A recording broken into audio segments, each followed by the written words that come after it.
Sentinel Online. Now loading the Geek Cast Radio Network of podcasts.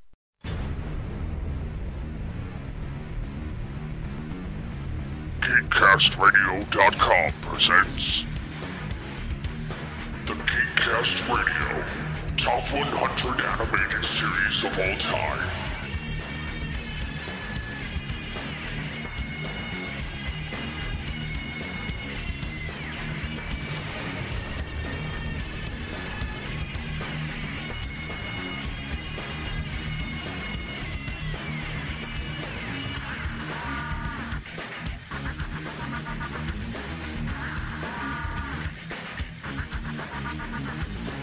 And now, your hosts, Steve Megatron Phillips, Mike GFG1 Blanchard, Kevin Optimus Solo Thompson, and Terra Rising Star Blair.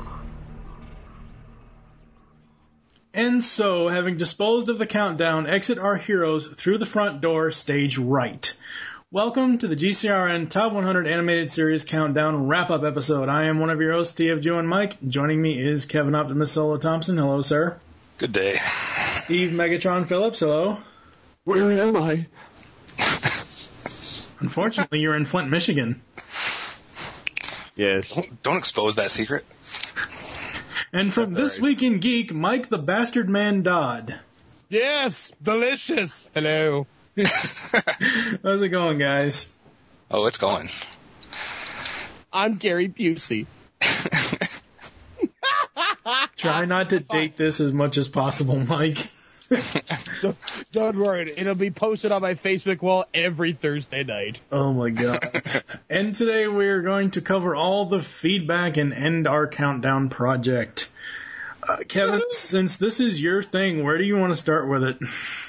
I think we should just get right into some lists that we've come up with as far as shows we didn't think should be on the countdown, shows that should have been on the countdown, et cetera, et cetera. And I think let's start with where we shows that we think should rank lower or higher before we get to the shows that we either think should or should not be on the countdown. Mike, why don't you go ahead with Mike? God, now there's two Mikes. Yeah. Blanchard, Blanchard, go ahead with your shows that you would have liked to see rank lower. Ones that we had ranked too high.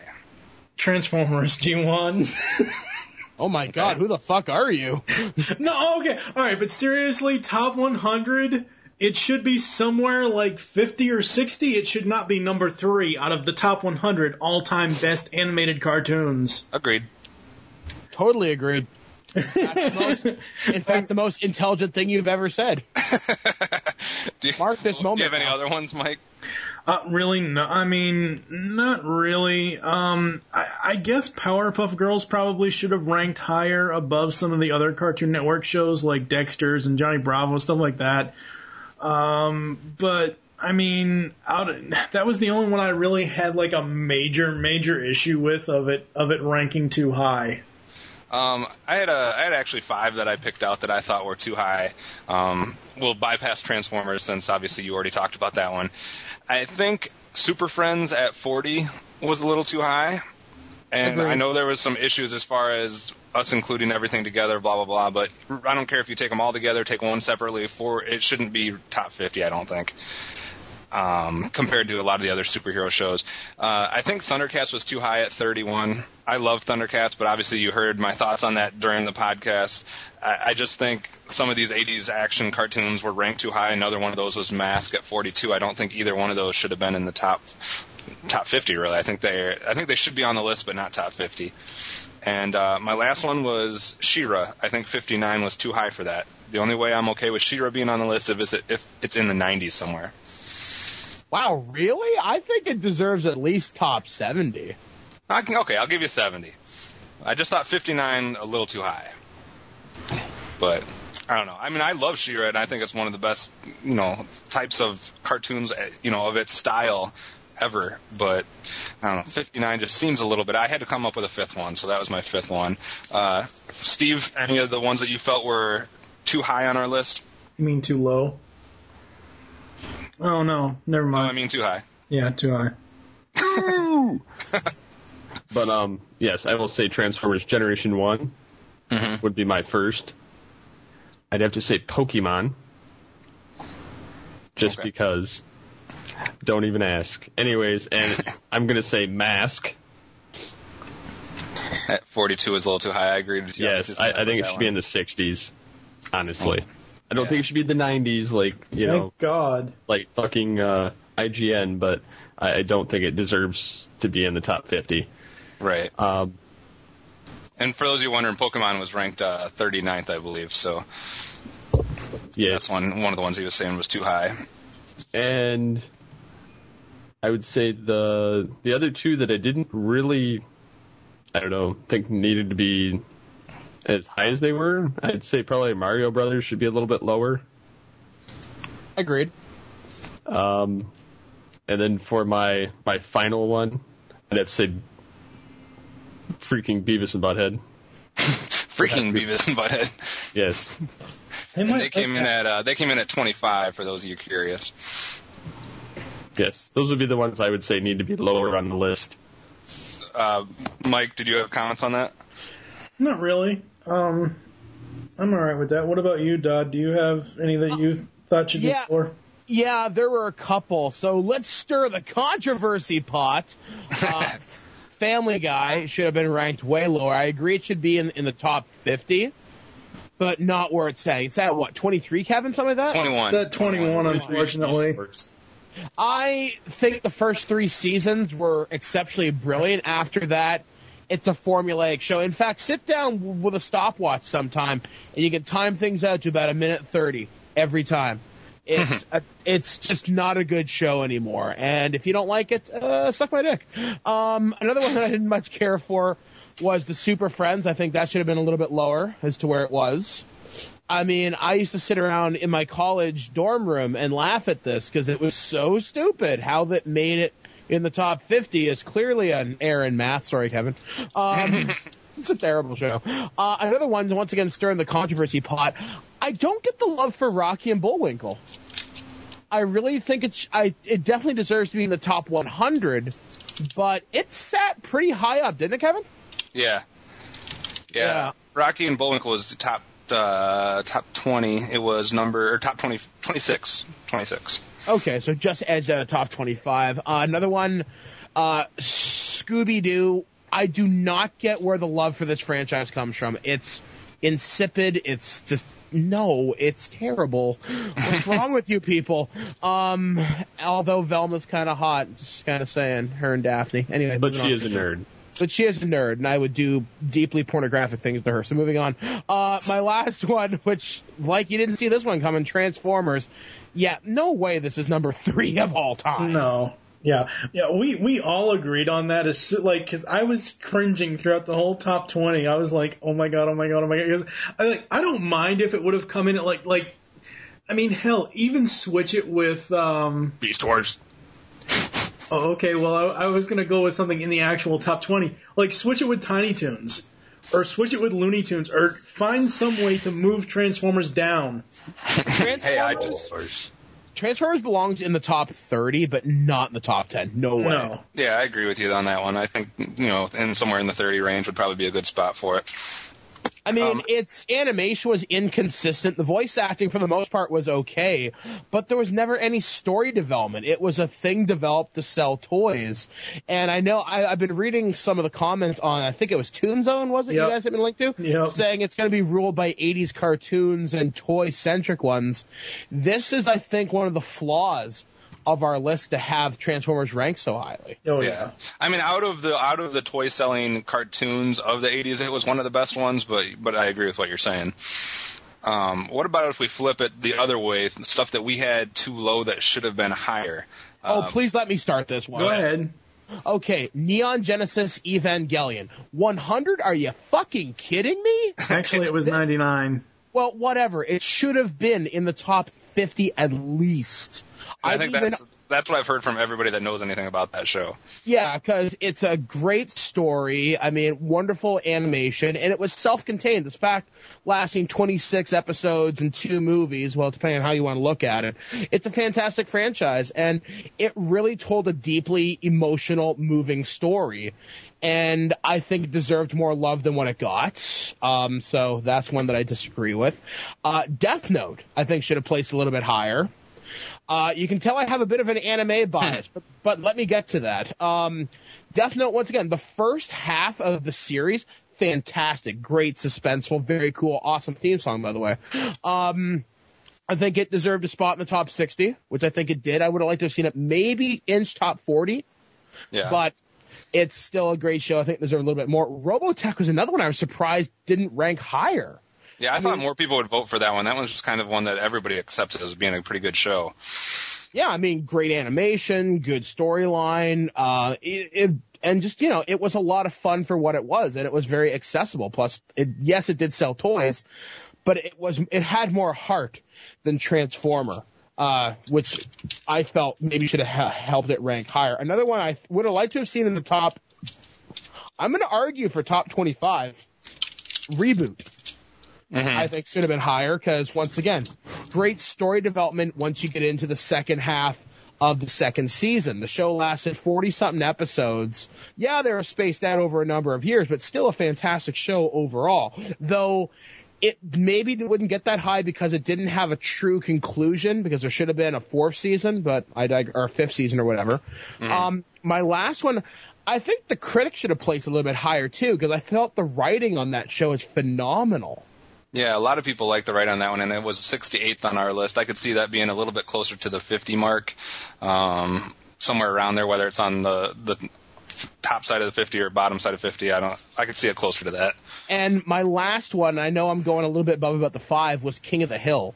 That's a show that has some of the best writing and character arcs in animation, I think, for a primetime show, and I really think it deserved to be a bit higher than that. I think the show's won awards, hasn't it, Kevin? Oh, yeah. Yep. So I think it should place higher than... It was 41. Where would you put it?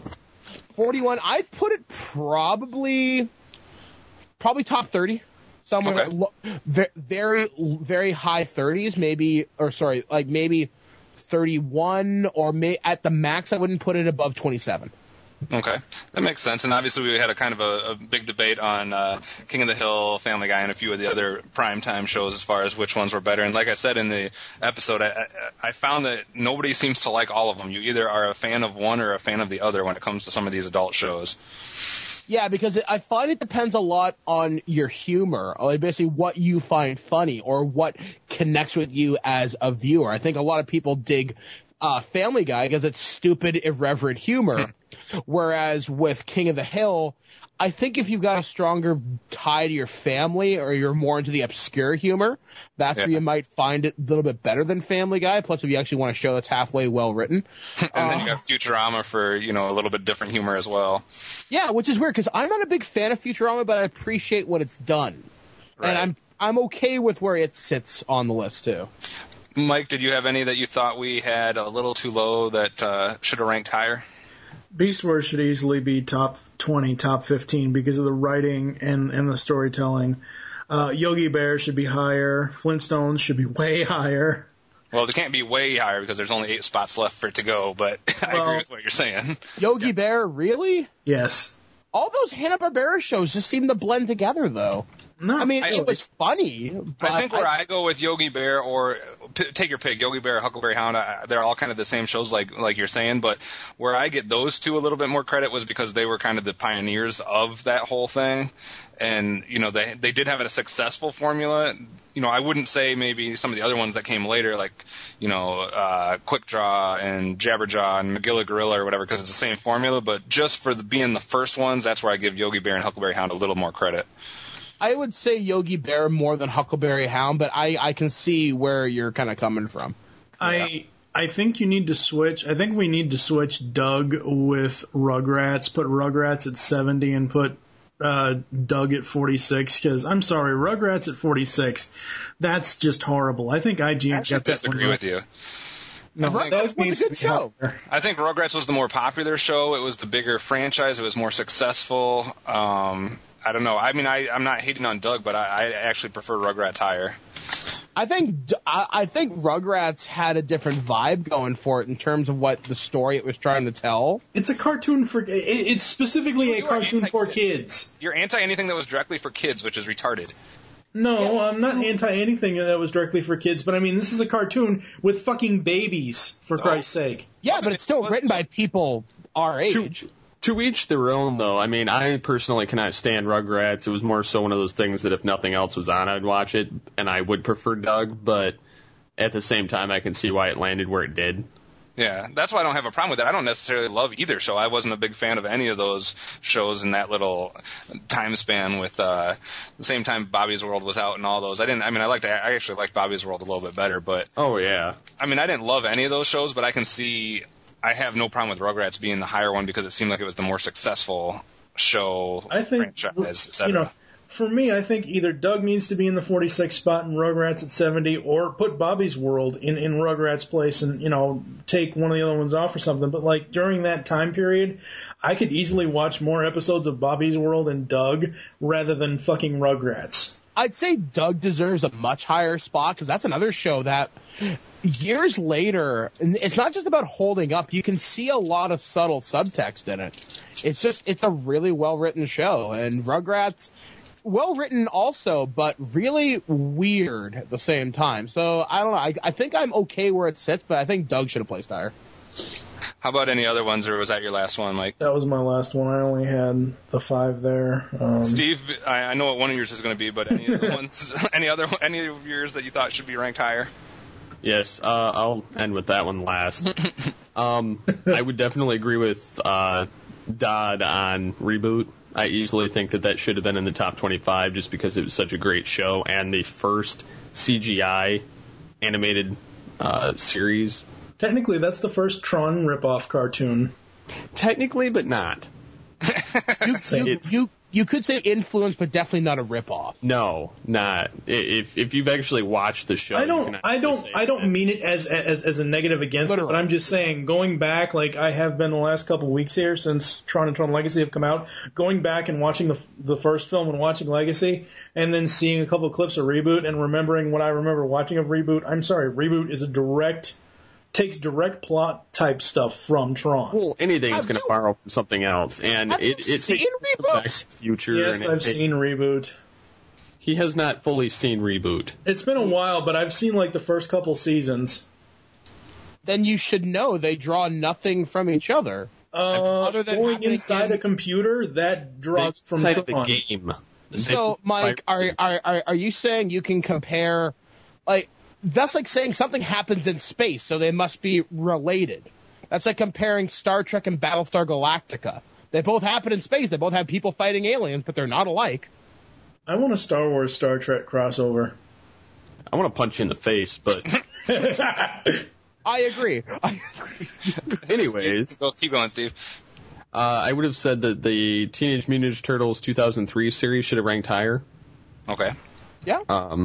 At least in the 40s instead of the 50s because, I mean, I know it was borderline, but it was such a great continuation and redesign of the original show that it just, I don't know, they kept true to a lot of the old things, but they also influenced it with new modern day animation writing styles and everything else and updated it to the point where even if you were an older fan, you would love it as well. Yeah. And like I said in the episode, the one thing that the 2003 Turtles series did was it combined the comics and the 87 cartoon together to make that cartoon. Yes. Yes. No comments on your comment. Moving on. But another one I'd say is The Critic because I just love the humor in that show. And the fake movie trailers and the celebrity guest spots in it, and I don't know, just the whole thing was hilarious to me. Batman Beyond is one of them. I think that should have been a little bit closer to the, I don't know, between 10 and 15. Yeah. A little bit closer in there, just because it's such a great show and it picks up from where Batman the Animated Series left off, and it's still the ending to all the Superman, Justice League Unlimited, and you get the tying up of the ultimate character, the Joker. And then my favorite villain of all time. Yeah, or Megatron, obviously, but obviously Megatron. But if I had to say superhero villain, I'd have to say the Joker, hands down. This Joker, anyway. Yeah. But yes, and my last show would be Beast Wars. I think that there's no way in hell the original Transformers should have gotten higher than this on the list. I think that's bullshit. I think Beast Wars should have been in the top 15, easy. In my opinion, I would say it should be in the top 10, but I know it's a little biased, so I'd say top 15. But we did have a pattern of putting originals higher than all the remakes, though. I would say the remake of He-Man's better than the original. And I know some people would say the remake of, like you said, Turtles was better, but it seemed like the original always won out on our list. But I'm not saying that's right. There's no way the original Transformers should have beat Beast Wars. That's bullshit. Yeah. Megatron from Beast Wars would so just demolish the original cast. I mean, look what he did to Prime's face. Yeah, I agree with a lot of the ones you guys have said. I'll try to at least touch on a few other ones that I kind of had floating around on my list. I know it doesn't have very far to go since it was ranked at number 4, but I think Looney Tunes should be higher. It only has 3 spots to go, but I would put it ahead of just about everything. I would put, actually, Fat Albert and the Cosby Kids higher than 93. I just think it was such a unique show, and, everything that Bill Cosby does is basically genius. So I was glad it made the list, but I just wanted to see it maybe in the 70s somewhere instead of 93. Another one I had, Danger Mouse, which was at 69. I think that should be a little bit higher, but that would probably only happen if we had more of a UK crowd voting, I guess. Popeye, I don't need it much higher. I just like it. It was 53. I think it deserves top 50. So just a couple spots higher would make me happy with that one. And I don't know. I could see Tom and Jerry being higher. I understand what you're saying, Birdman. But being at 33, I don't know. To me, Tom and Jerry screams top 25 for me. Fair enough. But so those were some of the ones that I thought could have been a little bit higher. We're going to eventually get to shows that we think should have been on the countdown that didn't make it, but in order to get more shows in the countdown, we have to take some out of it. So let's first start with shows that should be removed from the top 100. Let's start with Blanchard, since he hasn't talked in a while. What are some shows, 5 shows if you have that many, that should be removed from the top 100? Captain Planet. What the fuck? Captain Planet. Okay, first of all, before you go on a Birdman rage here on me, I absolutely loved Captain Planet in 1990. I had all the toys. I had everything from that cartoon. But just overall quality and just looking back on it, that cartoon is nothing but environmental preaching. That's all it is. Not like that's a bad thing. Well, I'm not saying it's a bad thing, but just looking at it now, it is so outdated. Even in its time, it wasn't that great. It was pretty popular at its time, though. And I don't deny that. I was one of its biggest supporters at its time, but just looking back on it, and it's like, oh my god, I cannot watch the show.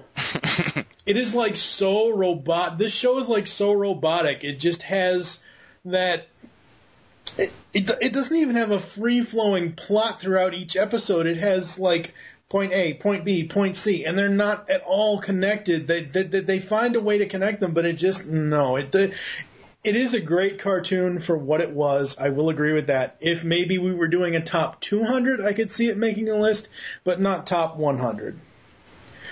And this is where I only had 2 written down. This is where the great debate lies, and this is where Kevin's going to have to really go off on me. Everybody knows that has listened to Tooncast that there is one show that will never, ever, ever, as long as I'm in charge of Tooncast, and that's my show and Tooncast Beyond, that will ever be covered on that podcast. And that is fucking Ren and Stimpy. My John K. hate aside, I went back this past week and I tried watching I watched at least 7 different episodes of this show. And every single episode I saw made me want to puke up all over my keyboard. I hate this fucking show. It does not need to be on this fucking countdown. Oh, it is not that fucking bad. It does. Yes, it is. Literally, I kid you not, Steve. I was physically grossed out by the animation of this show. I don't see how Ren and Stimpy ever helped animation at all. Because it pushed the envelope, like Kevin said. It really did a lot to kind of up the bar. So shows like South Park could come along. Shows like Family Guy could come along. I mean, sure, it was wrapped up in a kid's show, but it definitely deserves to be on the list, and it deserves to be top fucking 25. It did a lot. I wouldn't say 25. No, it needs to be in the fucking 90s. It's really important. Yes. It's easy top 50. No, it's not top 50 at all. Talking the later series that they had on Spike TV where that was fucking stupid. No, I'm talking about the original series. When I went back to do research on this so I could be informed and I could watch, several different episodes, I went back to Wikipedia, I looked up the series schedule, I looked at 2 or 3 episodes from season 1, season 2, and season 3.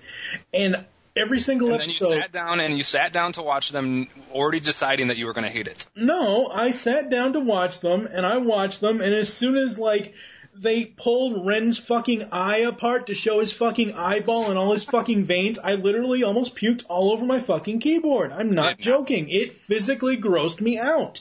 I don't get the humor in it. It's not my type of humor whatsoever. It is so fucking gross, and if it does deserve to be on a top 100 list, it deserves to be in the fucking 90s. You have to set your personal bias aside, though, and realize it wasn't.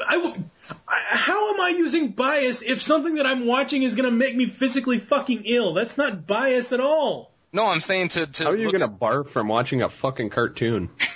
It's not like they were anally fucking each other in the middle of the screen. I'm sure there's an episode of them doing that, though. Maybe in Spike TV, but even if you can't watch it, you got to respect what it was and what it did at the time. It was a poorly made ripoff of Beavis and Butthead. You had these 2 fully animated characters in a 2D. You had these 2 fully animated characters in a 2D background setting. It's like if you meshed Mega Man Legends 3D graphics to the 2D Mega Man worlds. It just wouldn't work. How many times do I have to explain to you that in order to rip something off, it has to come after it?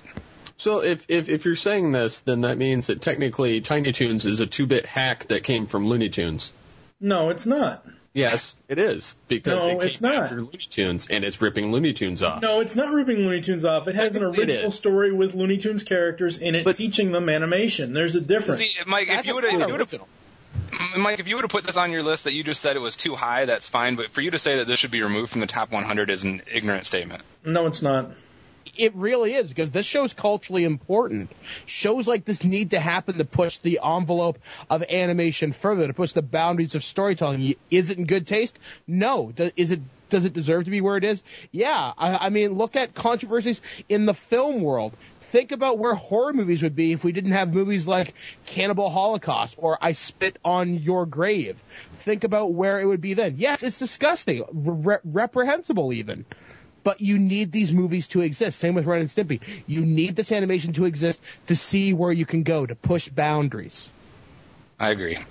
Did you have anything else on that should be removed besides Captain Planet and Ren and Stimpy? Let me look down the actual list here, because those are the only 2 that I actually wrote down. Let's come back to you then in a second, and let's actually go to Steve. Anything that we should remove from our top 100? Alrighty.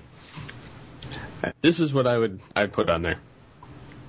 And this is just my personal bias. I'm just going to admit that right up front. These are ones that you think should be taken away from the top 100. Yes, this is my personal bias. So, we go. Spider-Man, the 1960s. I agree with that. I could see that. Just because the 70s one was more prominent than that one. And we did have 4 different Spider-Man things or whatever on the countdown, so I could see us getting rid of the worst out of them, if that is the worst. Yeah, and the other ones I could see why they placed where they did. This is where it's going to get worse. Captain Planet. And it's not because of the environment or any of that kind of stuff. I go back to looking at it now, And even looking at it then, it's, I don't know, just something about it. It's the same old song and dance over and over. But how many of these shows fall victim to that, though? True, but this one was really bad about it. This is one of the ones we got blasted on the most in the comments that we'll get to a little bit later. So I can understand people saying that it should be removed. I thought about putting that one on my list here, but it didn't quite make it. But I can see where you're going with that, and I can see why both of you guys had it on your list. What else do you got? I got Magic School Bus, and that's more so just because I don't know I didn't see it as important as maybe Arthur. Well, and it's kind of brought up what someone had suggested as far as like individually ranking different categories as a precursor to making the whole list. And if you're doing that, and if you're going off of educational ones, you got to put shows like Arthur and a couple of the other ones that we mentioned ahead of Magic School Bus. To me, that was the worst educational one we had on our list. Really? That's kind of what I thought. I thought that one had a lot of fun to it, and I think it tried to teach kids something. No, I agree with that. More about moral lessons. I think, this is going to sound terribly ignorant, but at least Magic School Bus tried to add a little bit of real-world applicable science to it. Arthur was more about, hey, you shouldn't push people. Why? Because it's a douche thing to do. Whereas, hey, this is how blood works. True.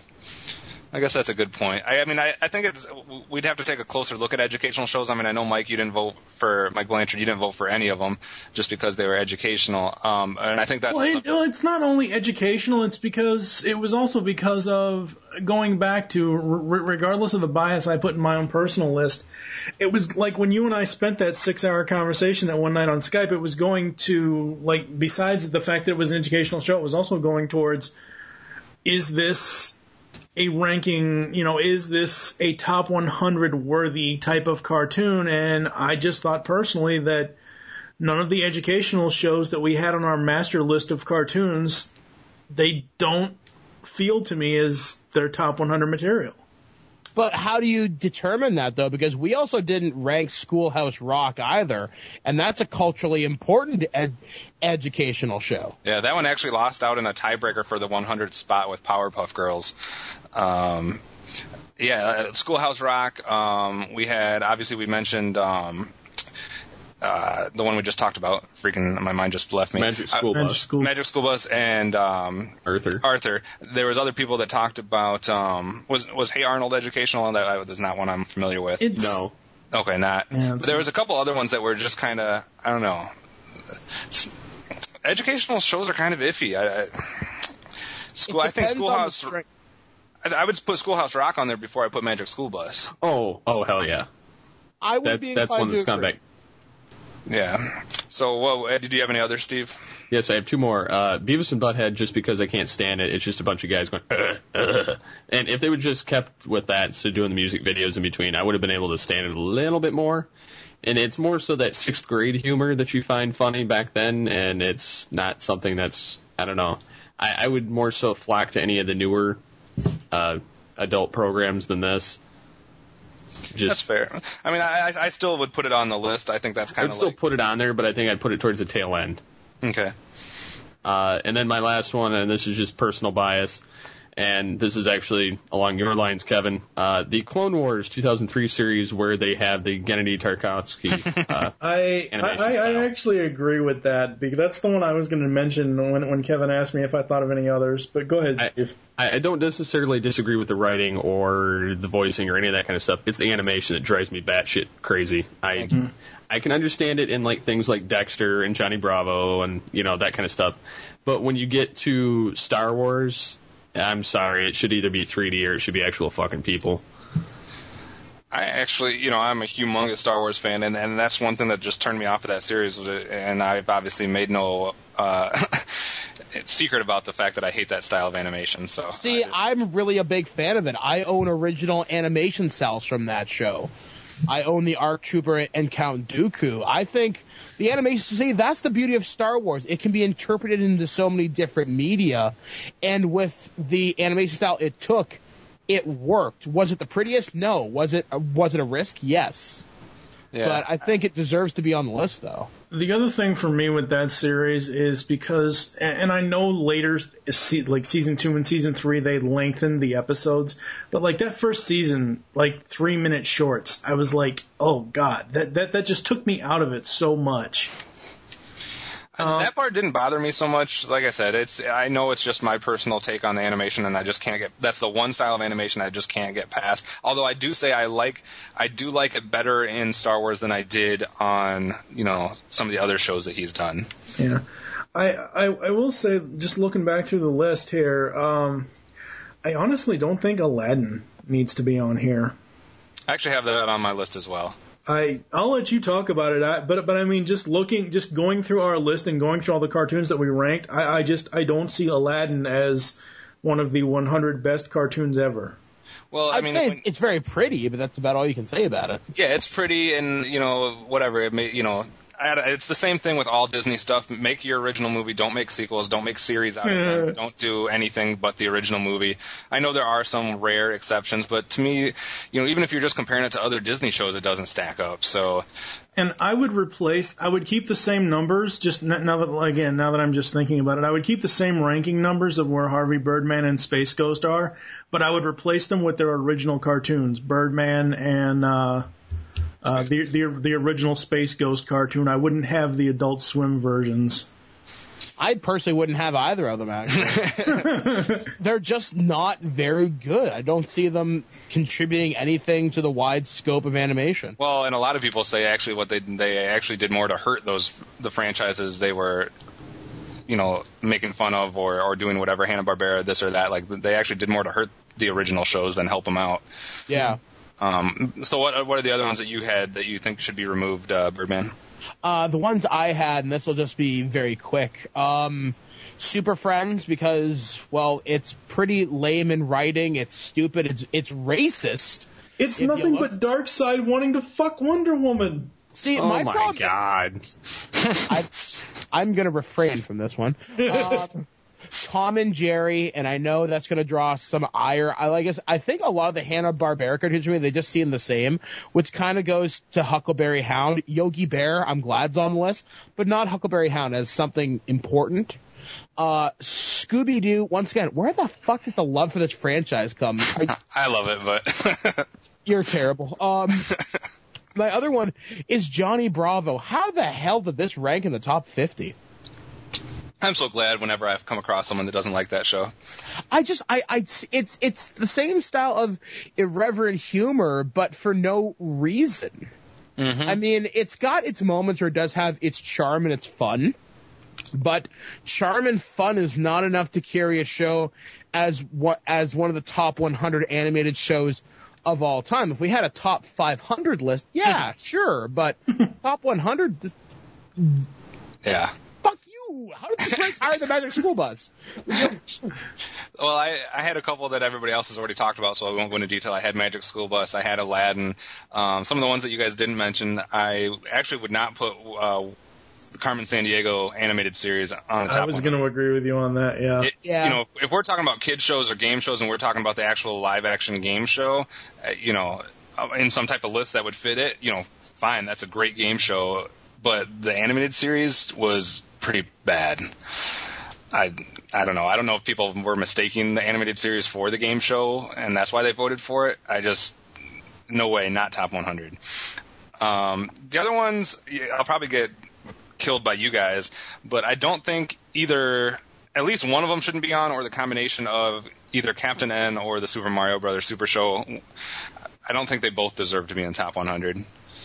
I think if you put them lower, sorry to cut you off, Mike, but I think if you put them lower than what they actually are ranked at, instead of 78 and 67, if you put them at like 98 and maybe 88 or something like that, it would be okay, but they shouldn't be as high as they are. If one of them's going to be on there, I think it should be Captain N, but that's just me.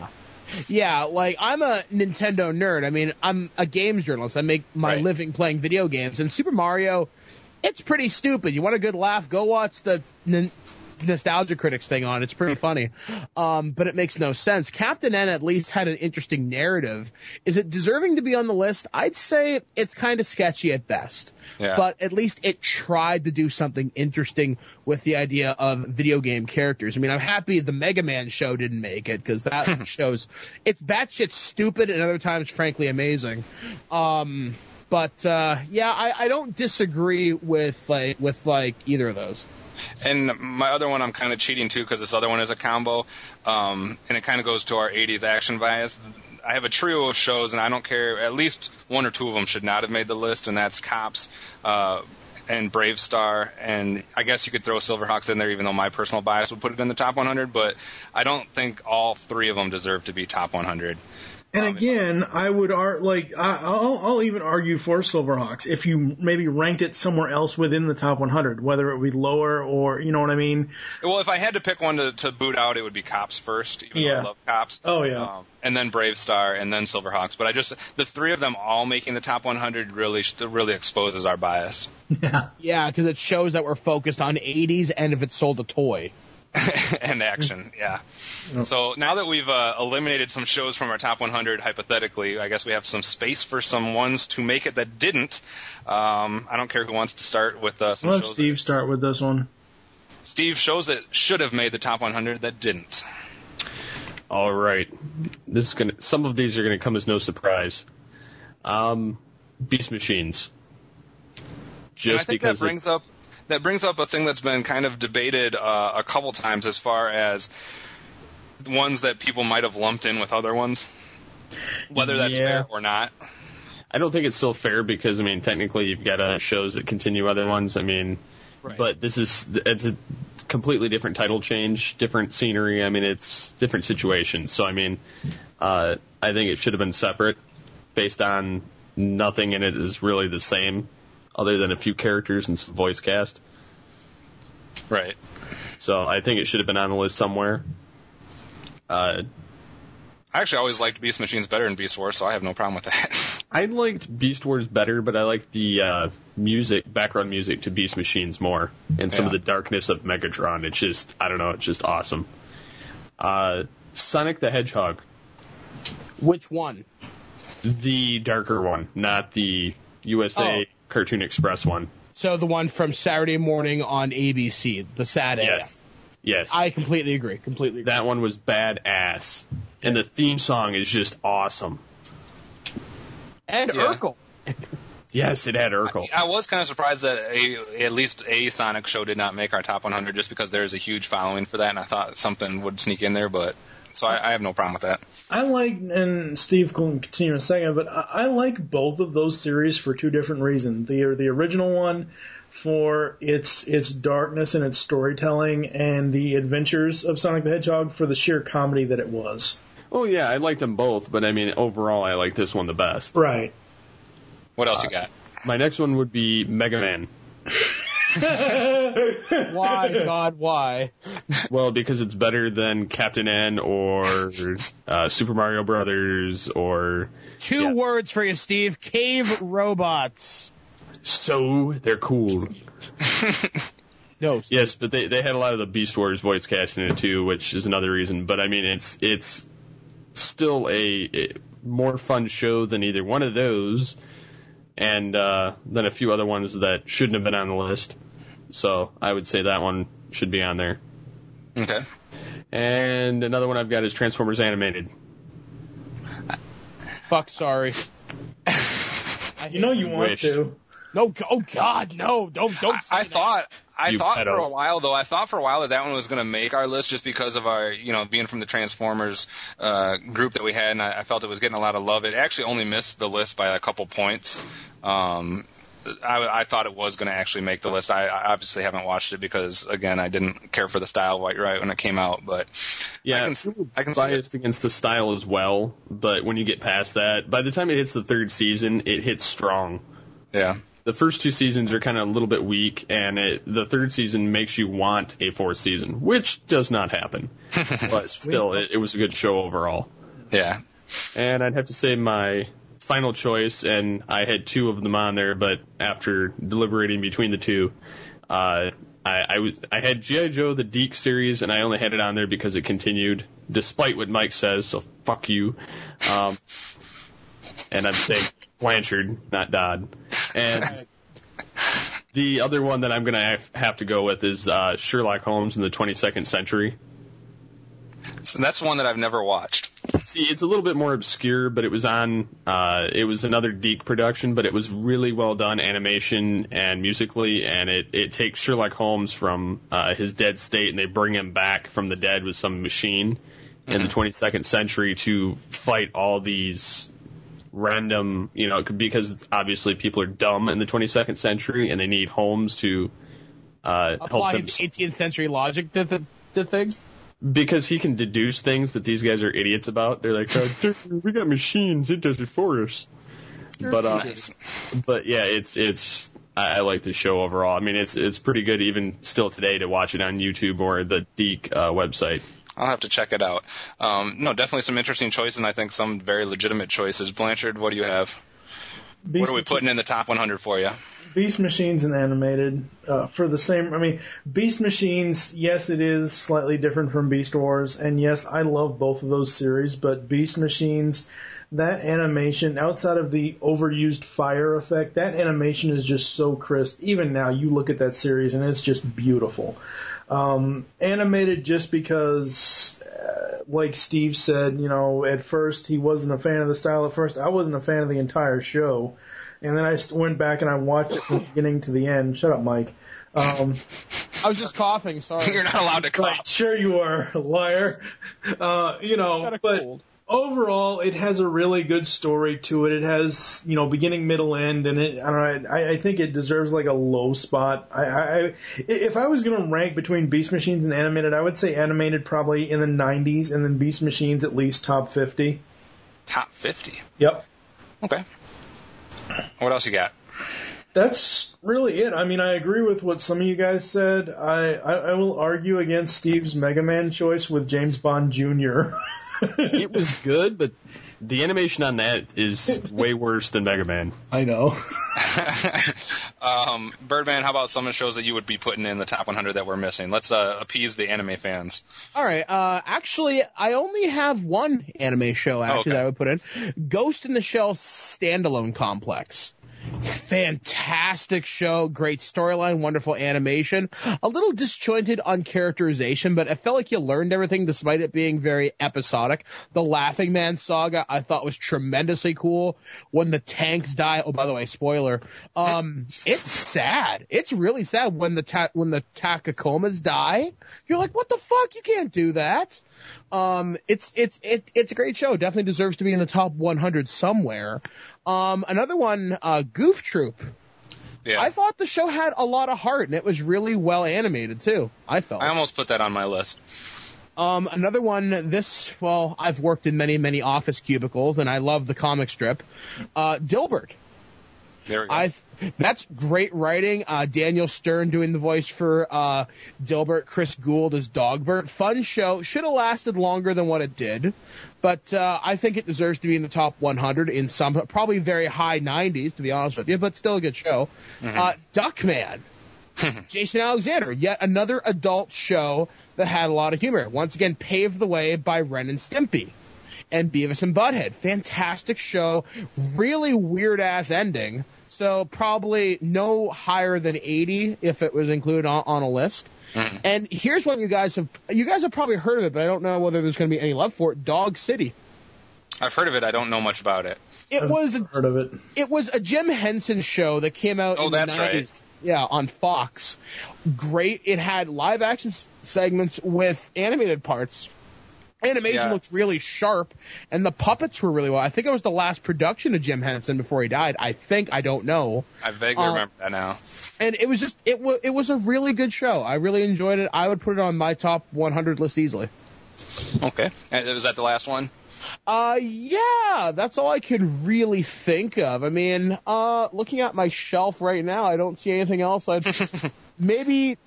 wouldn't put that on. That show kind of sucked. Maybe Full Metal Alchemist would be another show I'd include too. I thought that would make the list, but it I thought there was, we'll get to that in a little bit. I just thought some of the more anime shows would get in based on other people's voting, but that's another story. I had some that you guys had mentioned. I thought about Goof Troop. I thought about Schoolhouse Rock. I thought about Count Duckula and Bobby's World, and one of my early anime favorites, Mysterious Cities of Gold. But the ones that I went with Dungeons and Dragons. I know, Mike, you don't necessarily like it that much, but I honestly don't remember it. I mean, we will get to it eventually in Tooncast Beyond, but it's one of those shows where I've gone back and I've tried to watch it, and it isn't what I thought it was going to be. I don't necessarily dislike it. It's just, for me, the reason I put it on is because I think I had one of the most badass evil characters of all time in Venger.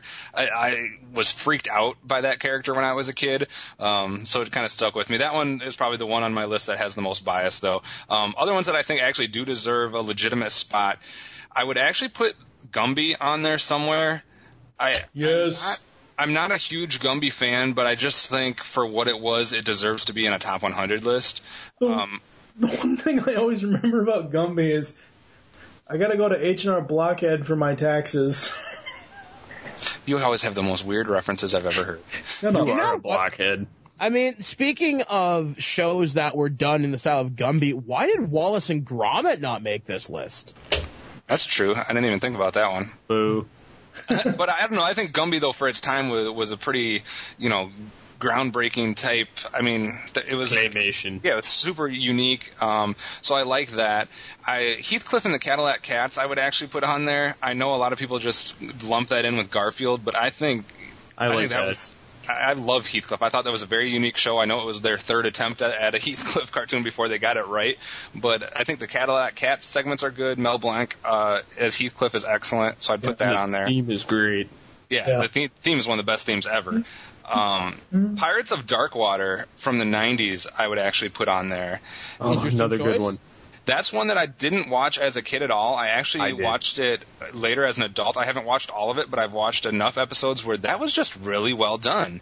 I think that kind of flies under the radar a little bit, just like my other pick, which is my number one pick that I think absolutely should be in the top 100, which is Star Trek the Animated Series.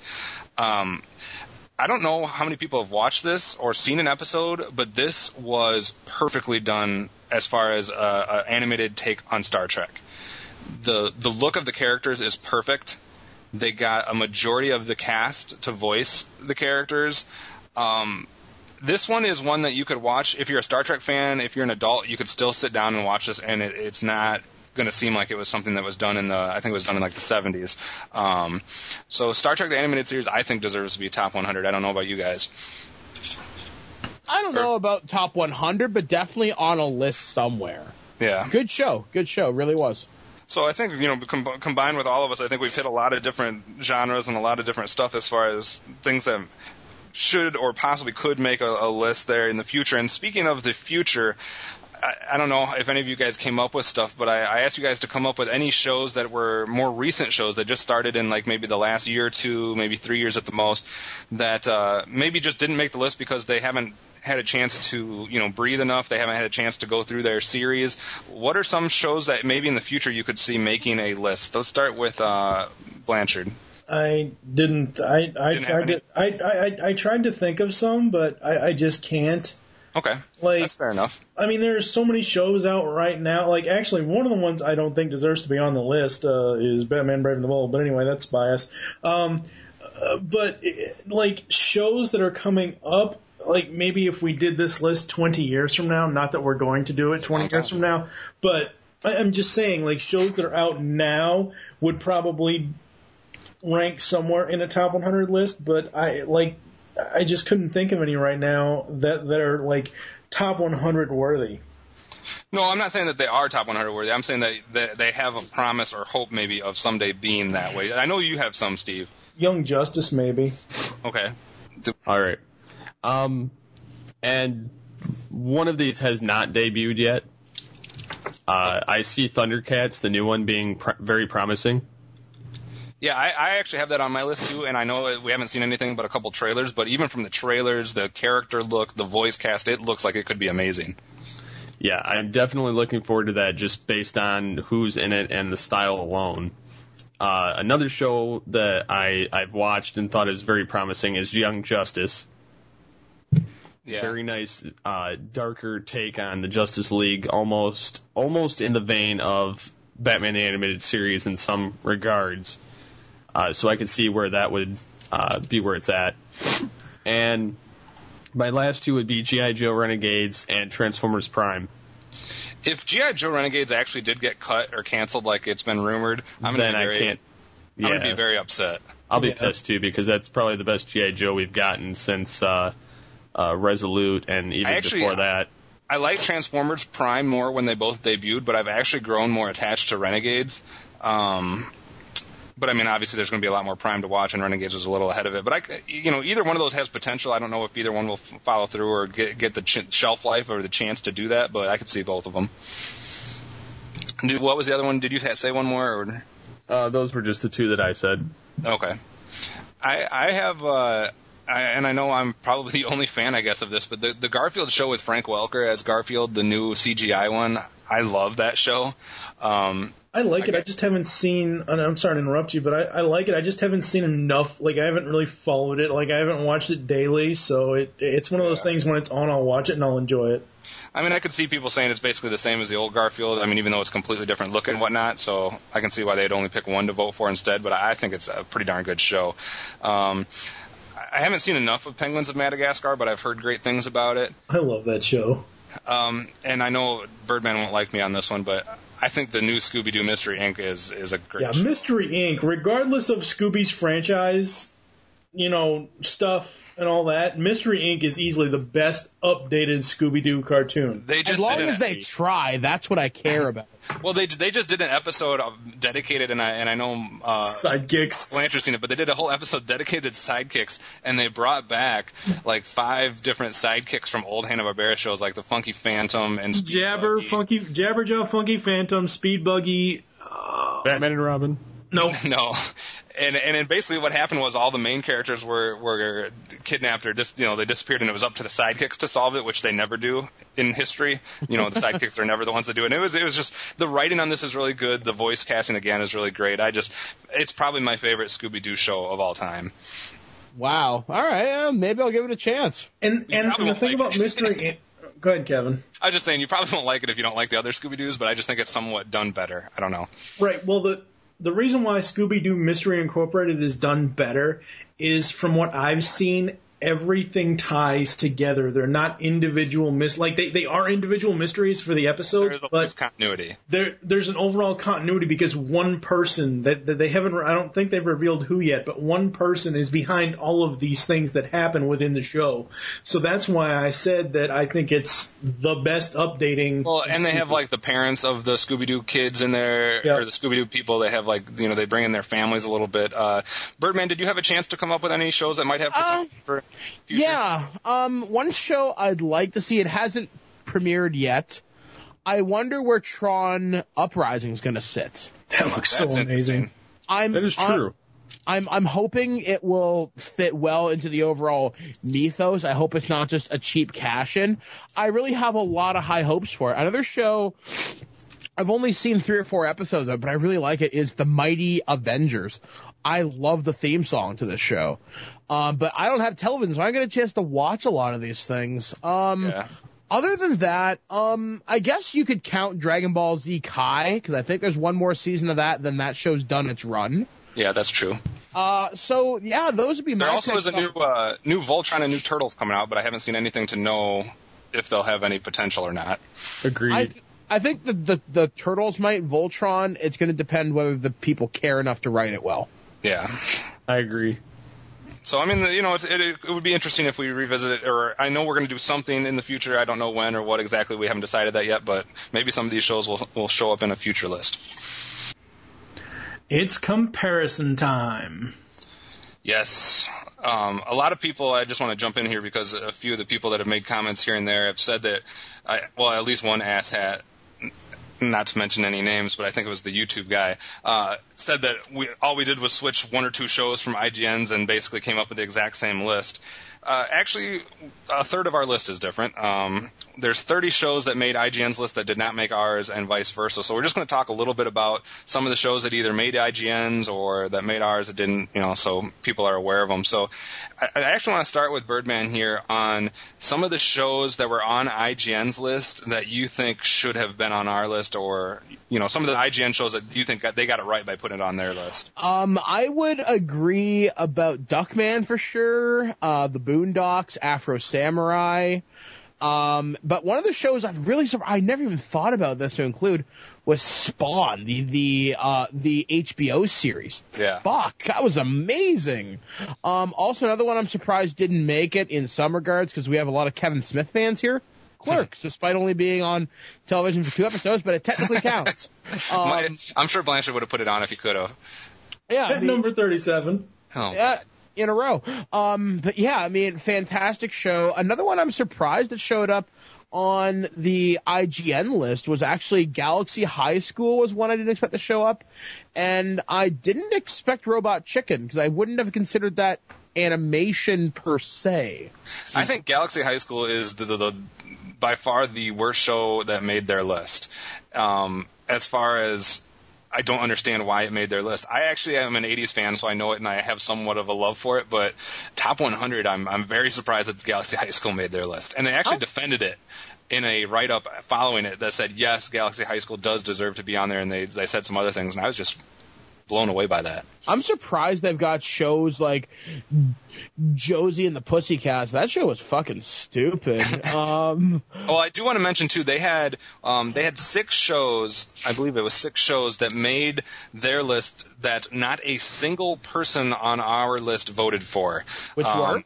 Dr. Katz, Frisky Dingo, Home Movies, Liquid Television, Mighty Mouse, and The Max. Not a single one of our people that contributed gave one vote to any of those shows, so I thought that was kind of interesting. In retrospect, I would have voted for The Max, because it's great, and it's a great style of MTV animation. Frisky Dingo...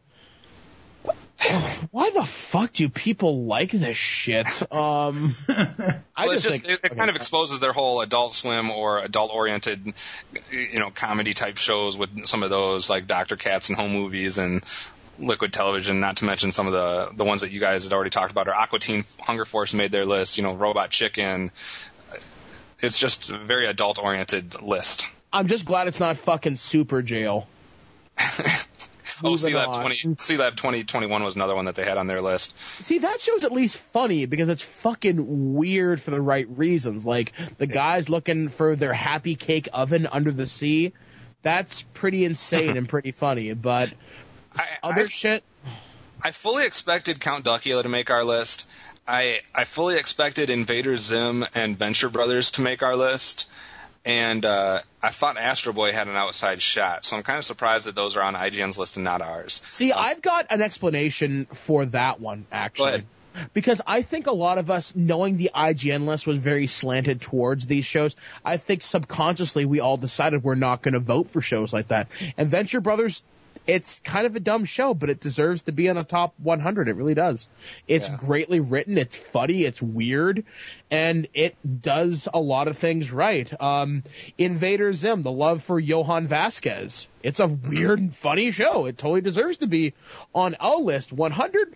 Maybe not, but definitely if it was on a top 100 list for writing, absolutely. Okay. Well, and Astro Boy as being one of the pioneers as far as like anime type stuff, I believe, if I'm getting that right, deserves some impact. And there was a couple anime Battle of the Planets. What was the other couple anime shows that they had on there? Full Metal Alchemist, Afro Samurai. Yeah. So they did Naruto. Naruto, yeah. Why? Steve, any thoughts on the ones that made IGNs that weren't on ours? The only one I could see is like Robot Chicken. Yeah. I could see Schoolhouse Rock since it came so close. Yeah, that's true. Star Trek, the animated series. Yeah. Like I said, there's a bunch of them that we named in our list of as far as stuff that we might put in there. Yeah. But there's just some, like I said, some glaring errors as far as Galaxy High School. I don't think Clerks can ever deserve to be on any list because of it was 2 episodes. Agreed. If you gave it for writing, Yeah. That's how, if we were to segment this list, if you got shows that never got a chance to show their true potential. Yeah.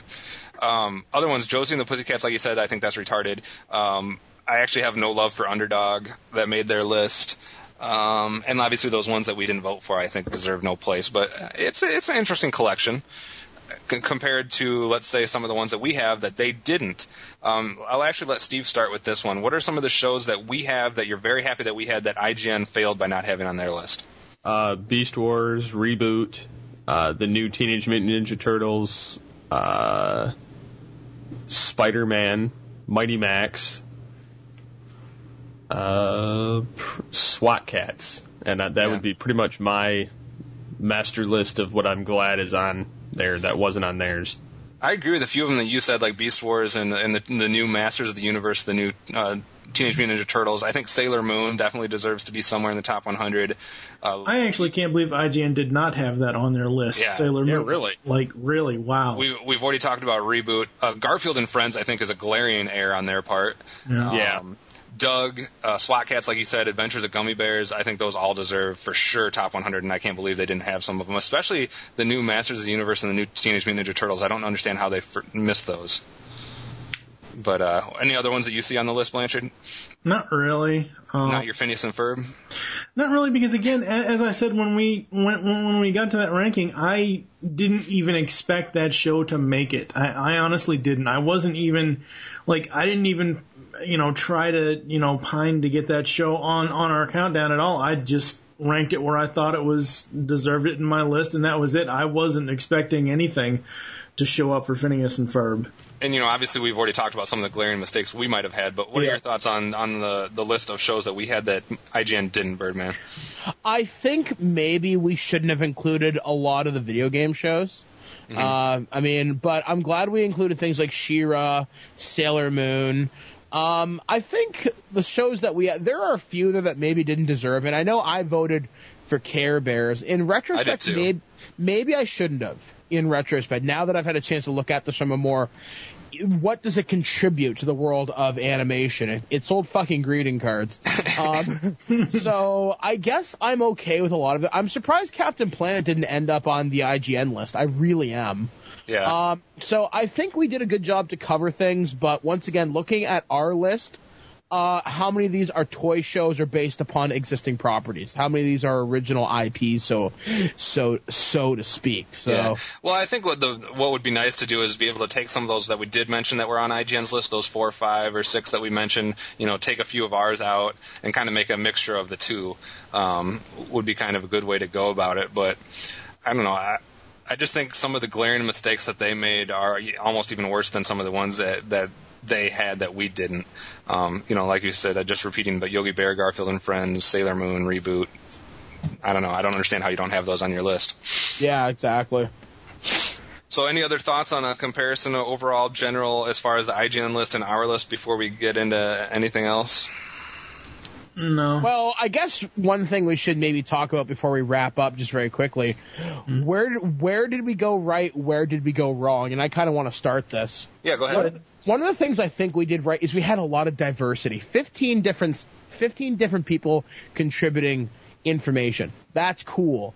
Now, in that diversity, we're also looking at input from all age ranges, background, tastes, and geographic locations. I really like the geographic difference that we had as far as Canada, all over Canada, all over the U.S. I know some people had a problem with us putting someone from the U.K. in the list, but I think we had a lot of diversity that way.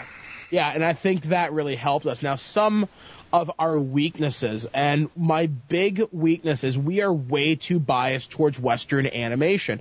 And that's not anybody's fault, because some of us who are anime nerds or like anime just didn't get a chance to be on those records to maybe represent certain shows better, such as Cowboy Bebop, Ava, Death Note, etc. Another one is there's a lot of action shows in here. Does Batman deserve to be number 1? I really think so. Does Transformers deserve to be number 3? You got to be fucking kidding me. We know. Another one that I don't know whether a lot of people were considering this. I mean, I get this mostly from Dave.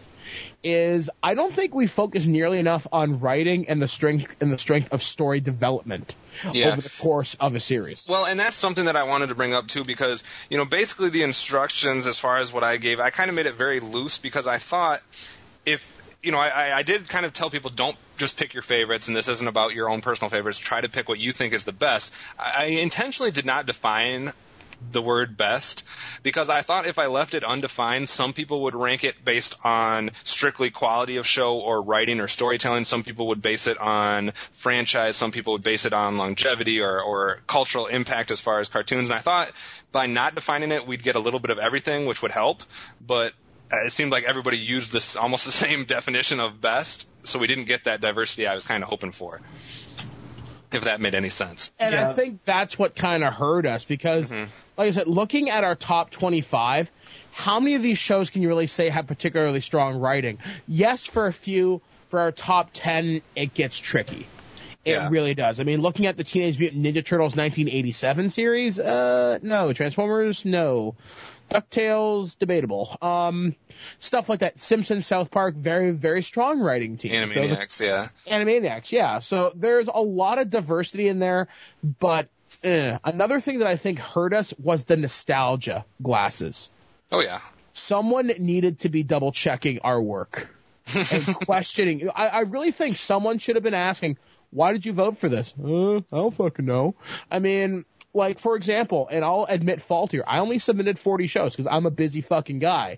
Had I known how large this project would have gotten and how in-depth it would have gotten, I would have put a lot more into it because I missed shows like Spawn, which was, it pushed the adult animation, what could be accomplished on network television, on HBO, beyond anything we've seen in years. Well, you're on notice for next time. Yeah. So, well, I don't want to throw anybody under the bus, but there were some people that might have put Thundercats, Turtles, Inspector Gadget, Gem Mask, Transformers, He-Man, and She-Ra in their top 10. Yeah. Yeah, and I guess my problem is with that, though, I mean, if you're looking at a top 100 animated shows, you have to look at just more than, hey, I remember having that toy, or I remember watching that on Saturday morning.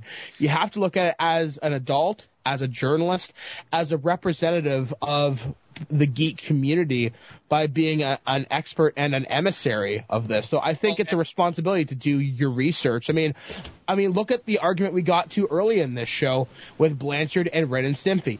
That's the problem. We couldn't put apart biases. Well, and part of it, though, is like the bias thing I agree with. Now, nostalgia, I don't think should be discounted 100%. And the reason I say that is maybe kind of misleading. I don't want someone to just view it as I like this as a kid, but I do think there is something, and I've said this before, for a show that was achieving its goal of being popular for kids in its time period, and I don't think we can strictly view things as our adult selves. I don't think we should totally discount how popular something is to kids at its time, but I do think that you can overdo it, and you can use that as your only basis. In a perfect world, you see, was it popular for its time? Did it have an impact on animation or its genre?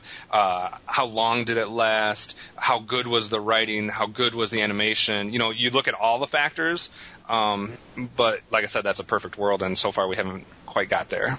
Yeah, I mean, for next time, we know what has to be done. Did IGN do their homework? Not necessarily. I think there's some debatable points we could make on their list for their list and some of their choices looking back at the errors we made. Right. So are we different from them? Yes. Are we the same? Yeah, same time too. Our biases showed through just as much as theirs did. All right, so let me ask you guys this, and Mike, you can go first since you're kind of on a timetable here. Do you think our list is a good representation of the geek community, or do you think the IGN list is? See, that's hard. Strictly geeks. Strictly geeks. I think we represented the geek community well in a lot of ways, but we didn't have accurate representation show to show. Like I said, looking at the IGN ranking, for example, for Neon Genesis Evangelion is number 10. On ours is 99. I think if you looked at ours as if you changed it, and if it was a geek list of Western animation, I think ours is somewhat more accurate. Yeah, that'll definitely give you, because it was opened up to such a wide market. That's another thing too. We didn't necessarily have the right filters in place. So once again, it's a learning experience. I think we did a good job, all things considered, but looking at some of the placements for these things, we have to question our own list as well. We are far from... No. And, people over at ToonZone kept referencing to us about how can you say that this is the definitive list for geeks or the definitive list of best of all time, and I clearly replied a couple of times, we're not saying that this is the definitive list. We were out to make our list, but we were out to make what we thought would have been a better representation than what IGN's list is, because everybody holds IGN's list in some high regard for some strange reason. Yes, I know that they're more credible than us, but still, their list has flaws just like ours does. Well, I think they put a lot of lists out, and I think a lot of times there's not a lot of thought put into them as far as the process goes. And that's the main reason I wanted to do it, was because in a podcast form you could actually hear some arguments and some debates and people saying, no, it should be here, no, it should be there, whereas they just put a list out and said, fuck you guys, this is what it is. We're not going to give you any reasoning, any way we came up with this. This is just our list. So that's why accountability, I think, is the difference between us and them. We've openly admitted our flaws. We've even showed flaws in our own logic, our own biases, and some of our own choices. But no one did not. Right, and no one can have a question as to how we came up with our list, because we've outlined exactly how we came up with our list. So it's not like it's a mystery. It's not like no one can accuse us of drawing names out of a hat, because we clearly didn't. So, I mean, are we perfect? Absolutely not. We have a long way to go. But I think this was a good first step. I think this was a fine first swing at the IGN list. Was this a knockout punch? No, but it was enough to make the lights flicker. Steve, your thoughts on weaknesses or strengths of our list? Yeah, I can see where we were a little biased, but at the same time, they were more so biased towards the adult and anime side of it, and neglecting shows that should more than likely have been on there. But at the same time, this was a learning experience for us all. So, I mean, the next time we go through and do this, we'll be able to at least watch or get some exposure to some of these shows that are animation styles from all over the place. So we'll at least be exposed to it and be able to properly show it off in the next countdown that we'll end up doing. Right. And I think there might be a possibility where we actually look at some different, more specific categories and genres and do some pre-ranking before we go back to a major list. Like, I was talking to both mics off air, maybe we do come up with what's the best 80s action shows, or what are the best primetime shows, or what are the best, different categories. So that way, once we get back to doing maybe a major list, at least we have some rankings amongst certain categories. Right. And with that, Mr. Bastard Man Dodd has to go over to his Thursday night, Saturday morning forgotten cartoons, which makes no fucking sense, because you should be doing these on Saturday fucking morning. You see, Mike, that's the one day of the week. I know. You're busy, blah, blah, blah, blah, blah. I know. But just ever since you've came up with that title for Saturday, Birdman's Saturday morning forgotten cartoons, and you do them at night, I like them at night. Do them on Saturday morning, damn it. I like them at night. Who wants to get up in the morning, man? It's much more fun to be up late. I will fully say, when Transformers Animated switched from 10:30 a.m. on Saturday to 8 a.m., I was up every morning watching that show, Saturday morning cartoons. So Mike, I'm going to bed at 8 o'clock in the morning, depending on some days. But we would like to thank Birdman for coming on here and sharing his thoughts as far as the wrap-up show, and let him have some last words or last thoughts before he exits.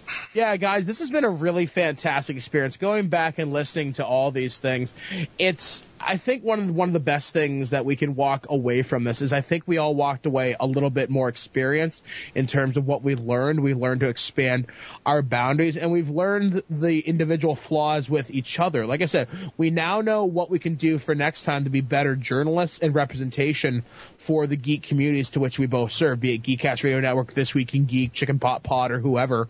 There's a lot of room for us to grow. And that's the cool thing. That's something where IGN has not done yet. They haven't been willing to revisit this list. They haven't been willing to be held accountable for it. That's where I think we did the right thing. So hopefully when we revisit this list in a couple of years, things will have changed, and we'll approach this list with a higher degree of integrity, research, and everything else. So, guys, it was a fantastic thing to be a part of this show. I'm really glad you guys asked me to do it. So, thanks again, guys. If people want to get in touch with you or stay in touch with what you're doing, you got any information you want to pull out there?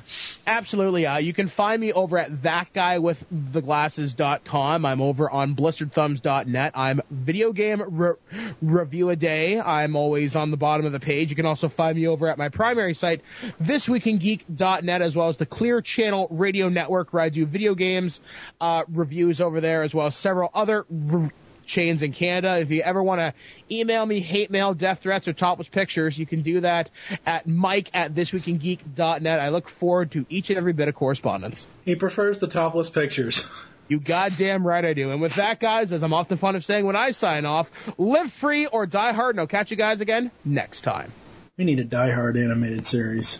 Fuck yeah! And now for the voicemails for the Top 100 feedback. Hi. Backbreaker here. I've been listening to the Geek Cast Radio Network Top 100 Animated Series of All Time list since episode 21. Then I went back to episode 20, and today I have heard the number 1. And I have to say I completely agree with Batman the Animated Series as your number 1. I have enjoyed the countdown very much, sometimes, since I am from Europe, trying to identify some shows, but mostly joining in the reminiscent aspect which such lists bring with it. A couple of things for the possible next attempt. Get people to submit lists of shows, so in the end there will be a master list, and post it on a site so people can choose from that collection of shows.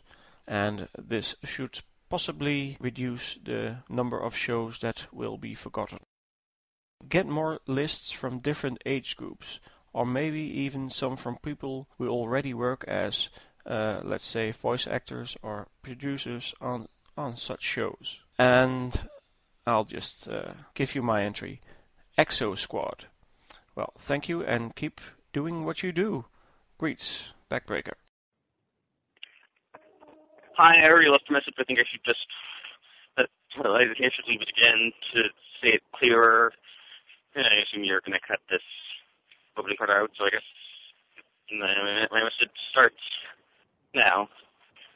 Hi, this is HG Revolution from the Toon Zone forums, and I was curious about exactly how you decided to rank these keys based on the factors of quality versus influence,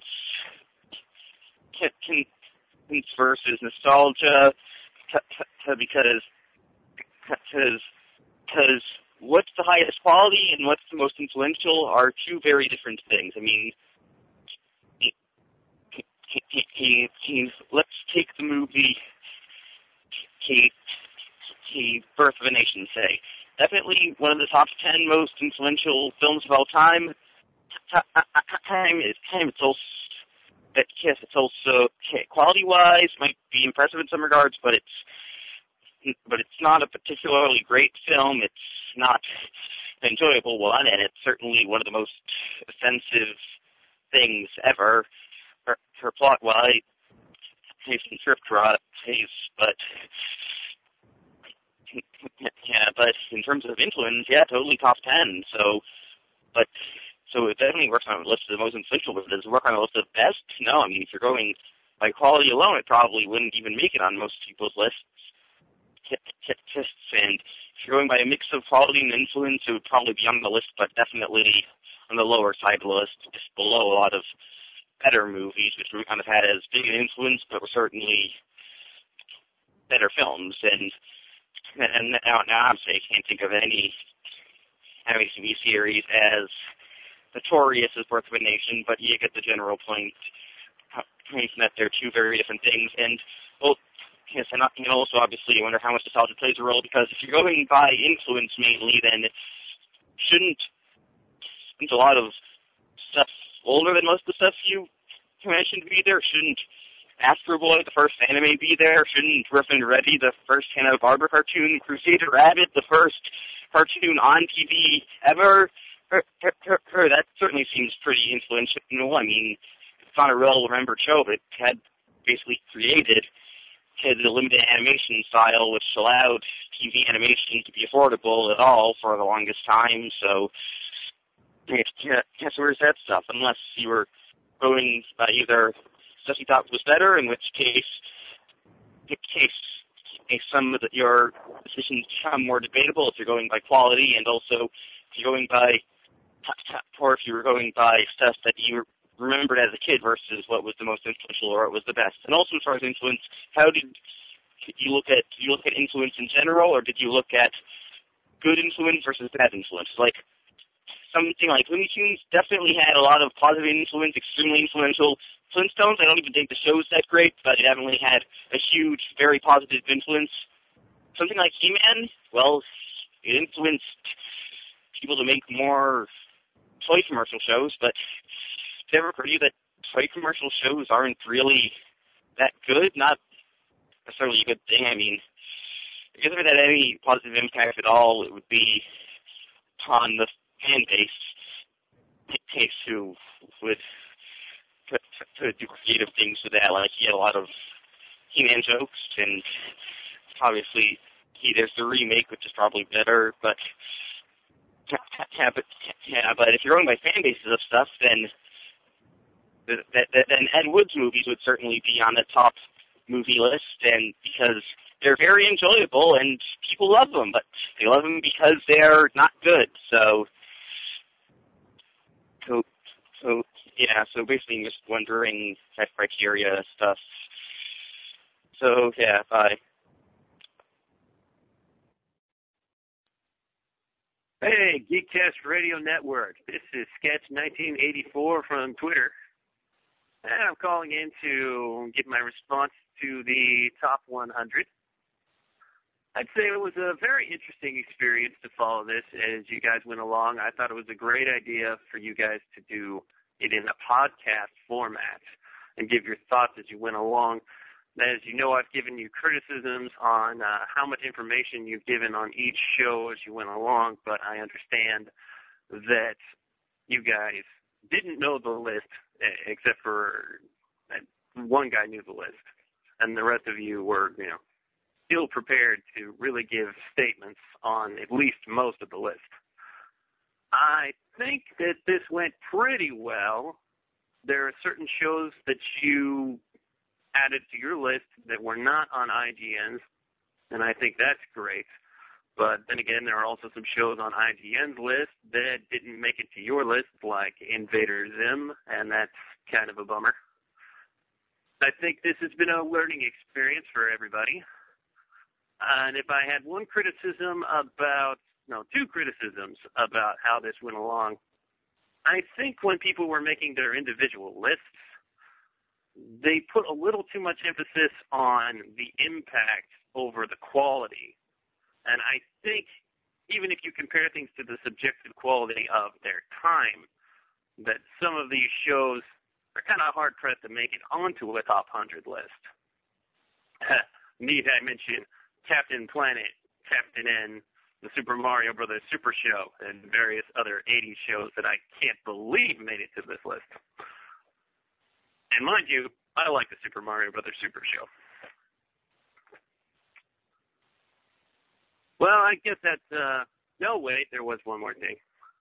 I think people kind of putting shows on their list because they just wanted to make sure that they got on there, and I'm sure you understand this by now.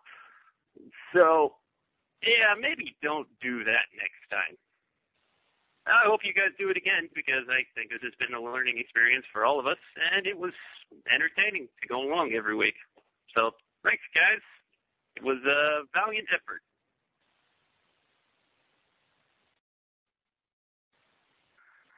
Hi, this is Tim leaving feedback for the top 100 animated shows of all time, wrap-up show. And I just first of all, I have to say what a good job you guys have done. I really enjoyed listening to these episodes of the podcast over the past several weeks.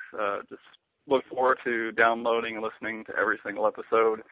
I have some complaints with the list, but I think overall you guys did a really good job. It actually compares fairly favorable to mine.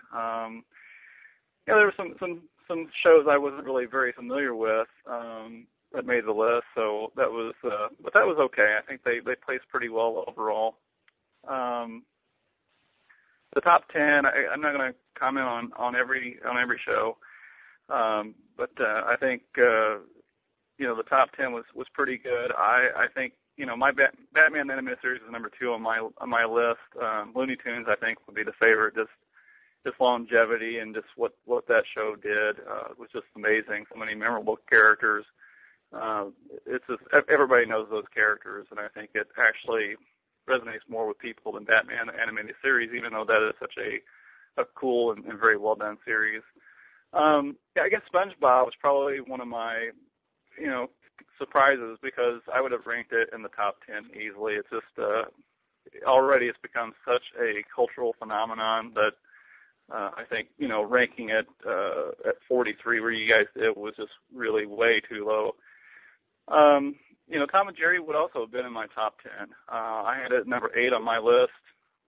Just a great show. Again, one of those shows that just so many people know and absolutely love. Simpsons was number 4 on my list. So I just think, again, as you guys said, this is a show that people know so well. And I think it does get a lot of cred because it's been on so long. I think, as Mike said, in the early years, it was really the best. It's kind of waned off, not really as good in these last few years. And, DuckTales, definitely, I agree that is the best of the Disney cartoons. I really like Darkwing Duck. I wasn't really familiar with Gargoyles very much. It was on, and when I did catch it, I really liked it. And just because I know it has a huge following, I took Gargoyles at number 18. Darkwing Duck was also one of my favorites, probably my second favorite of the Disney cartoons, and I ranked it 39. So I didn't have it quite as high as you guys did, but just excellent shows all around. And I think overall you guys did a really good job with the list. And South Park, that was a good one to have in the top 10. I was surprised to see that one there, but it definitely deserves its spot. Again, just thanks for all the work you put into it. Wish I could have gotten my list in sooner and been a part of this extremely cool undertaking. So enjoy the show. Keep up the good work. Hi, this is Tim again, leaving feedback for the top 100 animated shows of all time. I just call back to make some general comments. Transformers, I know you guys said pretty much everything there is to say about that one, but I really wasn't very surprised to see it in the top 10, to see it where it was. I think number 3 was a huge surprise, especially being above DuckTales and Looney Tunes. I mean, yeah, when I heard you guys saying Looney Tunes, I knew Transformers hadn't come yet. We were in big trouble, but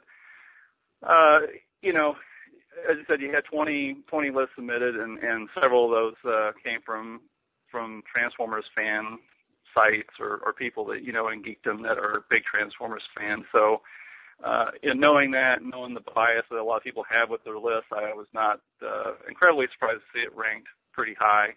I think it actually does deserve a good spot on my personal list. I have it around 17, which is what you said your average was, pretty close to 18.6 or something like that. So I think that's really more of where it should fall. But I think, if I really had one complaint, it would be that so many people did vote with a bias rather than looking at it objectively and saying, what really makes it one of the best of all time. The writing, the impact it had on its audience at the time, the cultural impact it's had, the longevity of the show, how memorable it is overall, in addition to the voice casting, great writing and character designs and just, all those sorts of things. So, Transformers was ranked pretty high, and some shows probably shouldn't have made the list. Mask is a really cool cartoon. Cops was the one I was thinking of that probably really didn't belong on there. But, as I said, overall, I think it's a very good list, and Cops was ranked, low enough that it wasn't really a big issue. But, next time I would hope that the list would, be comprised of a wider range of people voting. And I also think that things were a bit skewed because, Dirt said that he didn't vote on certain shows because they were spin-offs of sorts of other shows, and I really don't agree with that. I think that, other shows that spun out of main shows like, Tiny Toons, yes, it came first, but Animaniacs came later, Pinky and the Brain. I think those they're separate shows. They deserve their own spot. The only case where I see that might be a reason to lump things together would be with something like Justice League and Justice League Unlimited, because they really are one show. I ranked them separately on my list, and I indeed, like you guys, ranked Justice League Unlimited higher. It was number 5 on my list, and Justice League was number 14 on my list. And I think that, just the expanded cast of characters made Unlimited better. But yeah, I think that, to ignore, some of the other series, or even Disney shows, geez, if you're leaving out Darkwing and Rescue Rangers and Tailspin and all those shows because you think DuckTales came first, and so you're only going to rank that, that's going to skew the list quite a bit. And, of course, I brought up some of the other issues I had as far as ranking goes where, we had people that, weren't in the American audience, which is what we're really targeting, I think, with the list. But it was still good to, hear those opinions, to see what they had on their list. But, again, it was kind of skewed because they maybe didn't get certain shows there that we had here, or they were on it, in later years and so forth. But again, it's a really good list. I certainly beat Spence off of IGN's list, and that was the whole point, was to make a more reasonable list. And I hope to catch you guys the next time you try to pull one together. It'll be a lot of fun, and just enjoyed listening to this so much. Thank you, guys. I'd like to thank everybody for leaving those voicemails. How do we want to respond? Well, there's a couple different ways. I would like to start with just kind of the general thanks for a lot of the kind comments. Everybody seemed to have some pretty nice things to say about how much they enjoyed listening to it. So that one asshat that left our YouTube thing that said nobody wants to hear you guys to talk about this stuff, you're wrong. People did enjoy the conversation. I know there were some shows that we didn't know enough about, and, obviously nobody knew which shows were coming up next, so it's not like we could have researched as far as information and solid defenses as far as each show came along. We did the best we could on the fly, so I just appreciate all the nice comments that everybody made about their enjoyment of listening to it, whether they agreed with it or not. It seemed like they still enjoyed listening to the debate. So that's where I want to start. Go ahead. That's a thing for next time. I think for those people that are like, say the next countdown we do starts at episode 120 of GCR and goes to 125. I think the people that are on the actual countdown episodes in the records, we should know the list. That way we can be prepared. Yeah. Well, and I think now that they've all kind of been exposed and we kind of have an idea of which ones are in the conversation, just in general, we know to be prepared for those. Right. I do apologize to the one voicemail because I couldn't understand it very well. But I got what the gist of what he was asking, and he was asking how we define our best. I know we kind of talked about that a little bit before Birdman left, but I purposely did not define what best was for people because I was hoping then we would get a lot of different bests. My only thing was try to take a little bit of personal bias out and try to combine, like I said in episode 20, legacy, longevity, critical acclaim as far as awards, the voice work, the animation, the storytelling, and don't discount something just because it doesn't hold up as an adult viewer. That was basically what I put in there. Right. So that's kind of how we define best, but we're not saying this is the world's top 100. This is Geek Cast Radio's top 100, so... Yep. I'll just put that disclaimer out there. And before Steve gives some of his thoughts, as I said before, we didn't just want to do this with me, Steve, Kevin, Michael Wilson, who's done podcasting with us before, Tara Blair, who's done podcasting with us before, and Glade and JT. We just didn't want it to be Geek Cast Radio Network. That's why we reached out to Blogomatic, Behind the Voice Actors, Chicken Pop Pod, This Week in Geek, Pop Culture Network, because that way people can't say, like people say with it's just IGN, and they're not giving examples, you know? So, I mean, that's one of the reasons why I like doing a big collaboration like this, because it's a wide variety, and if we do, next time we do this, I think we need to get more people involved. Well, yeah. And that'll help to list out more. What about you, Steve? What are your overall thoughts on what people said in the voicemails and whatnot? Yeah. Well, I'm just glad that people, actually responded with, some constructive criticism instead of just bashing the hell out of us like IGN got. And I think it's more so because we admitted up front that, hey, we're not the, ultimate resource, but we're trying, and we do intend on doing this again at some point in the future. So, I mean, and I think it's more so that we admitted our flaws up front. Yeah. Instead of trying to be the be-all, end-all list. Yeah. Right. And the thing about it is, as Kevin said, and as Mike Dodd said, and, we have to talk about a lot of this stuff off air, but, like, someone mentioned on the Toon Zone forums of having a countdown the podcast for Geekcast Radio Network, and I basically said that that's probably not going to happen. However, we can use Geekcast Radio here. We can use this specific podcast for a countdown episode like batch. Say it's episode 60 to 70 or something. Like if we do top 10s throughout that episode block, we can do those. That's what Geekcast Radio is for, is that general geek specific thing, whether it be countdowns, whether it be versus, episodes like He-Man versus the Governator or whatever, you know what I mean? Whatever. It's one of those things where I want to expand this podcast to that point where we have a lot of general geek topics where we're not just tied into our, other podcasts that are just specific topic shows. Well, and we are going to be having a Versus coming up real soon that will be directly, am I allowed to say what that is? No, not yet. Okay. But we'll be doing Versus stuff here soon, so... So look forward to some of that stuff. But no, I also want to talk about a little bit about, we had a lot of comments on both our website, geekcastradio.com, as well as obviously the 10-plus pages of Toon Zone stuff. And, a lot of people brought up a lot of good points. A lot of people brought up some points maybe that I don't agree with. But, part of it was we wanted it to kind of be I wanted it to be spur of the moment reactions, genuine reactions to the list, and I liked that because I liked seeing what your guys' reactions were as we saw that. Now that we've done that, obviously there's things to change for the future, and it wouldn't be as genuine as far as shock or awe in the future anyways.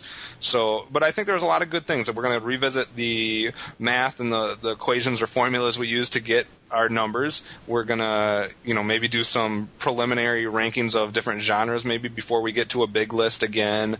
Right. So there's a lot of different stuff that we can do in as far as including more people from different groups, maybe even some of the people over at Toon Zone or, wherever. So, I mean, there is going to be a lot of different changes for the future, and I just like reading through all the comments about the show, whether it was good or bad, and most of them were actually fairly intelligent, and it wasn't, like Steve said, it wasn't just straight up bashing. Yeah, it wasn't the IGN one-word bashing of, oh my fucking God, are you kidding me?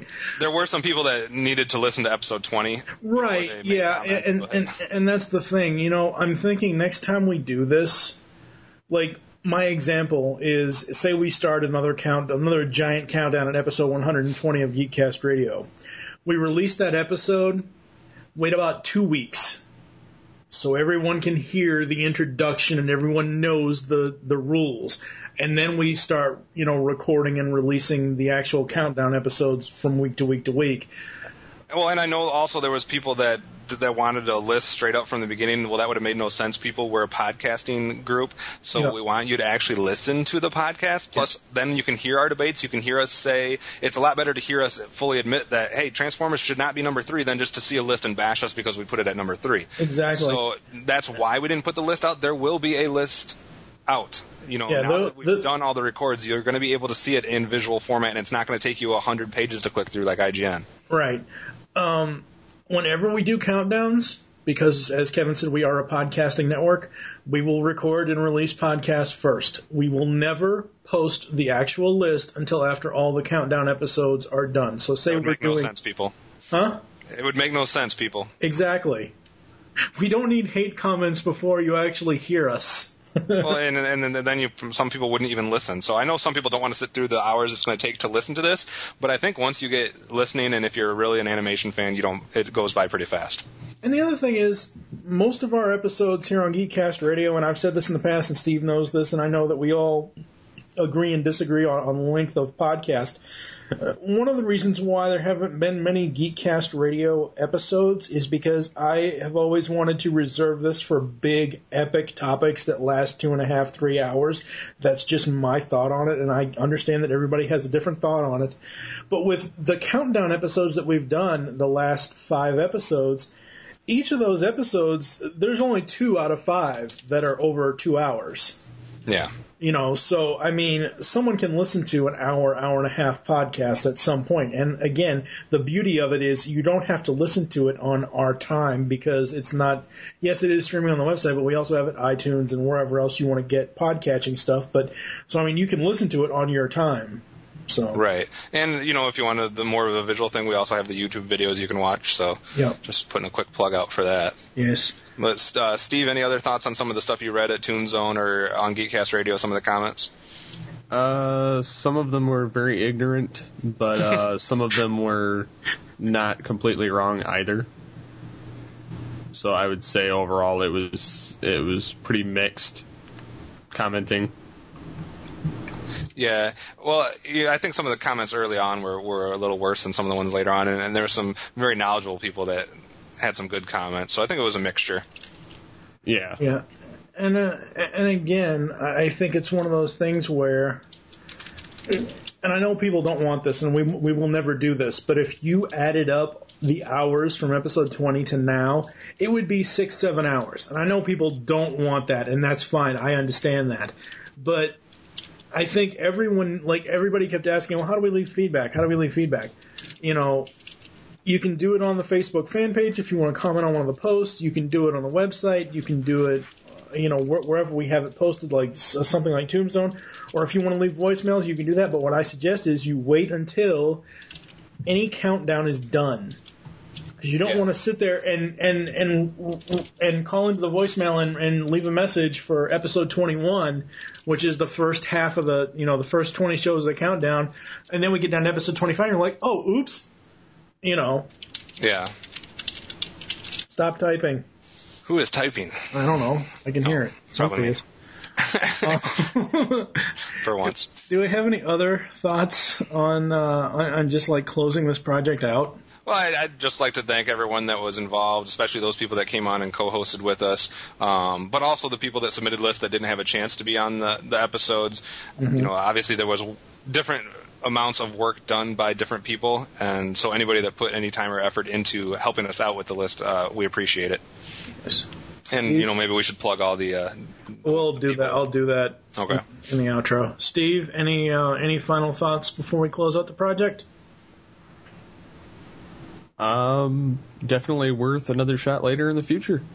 Yes. Definitely. I look forward to it. Glad to see how it turned out. Well, and I think it turned out better than I thought it would. I mean, yes, there's some mistakes here and there, but it turned out pretty good, I thought, as far as an overall thing. And I actually am very excited to return to this at some point and redo my list and, fix some things. I think it'll be a fun project the second time around, too. Yes. These are the end times. The Geek Cast Radio Network's Top 100 Animated Series of All Time project has come to a close. We would like to thank the entire list of contributors once again, BehindTheVoiceActors.com, Blogomatic3000.com, ChickenPopPod.com, PopCultureNetwork.com, and ThisWeekinGeek.net. Again, have to give a huge shout-out to the ToonZone forums and Sketch who posted the countdown over there. We appreciate the support. And once again, huge thanks go out to our GCRN owns Kevin Optimus Solo Thompson, because without him, this project wouldn't be what it is, and we owe it to him for getting the flagship podcast of the network more episodes. Yay. Hey. That's what happens when you ask me for ideas. Yay. The actual list will be posted on the website on April 18th when this episode goes live. I believe we still have to talk about this, but it may not be one post, it may be two, it may be four, we're not sure yet, we still have to discuss that, but it won't be 100 fucking pages like IGN. Exactly. There are some ways to There are some ways to get in contact with us or leave feedback for the shows. Visit the website, geekcastradio.com. You can comment on each episode post. Leave the show's feedback in iTunes. Please do this.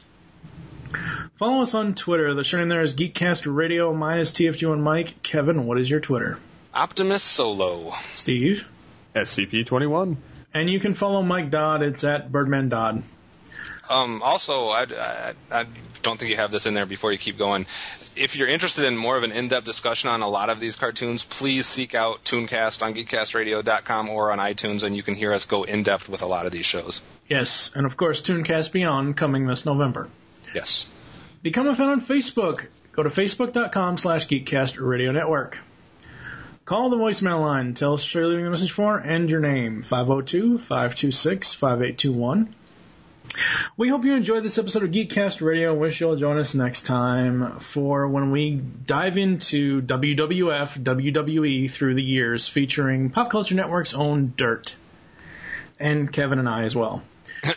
Yes, I forgot about that. Anyway, for now, I am TFG and Mike with Optimus Solo from BehindTheVoiceActors.com. And Steve Megatron Phillips. Thank you for listening. Until next time. You've just heard the GeekCastRadio.com Top 100 Animated Series of All Time wrap-up episode. Stay tuned next time for more exciting topics.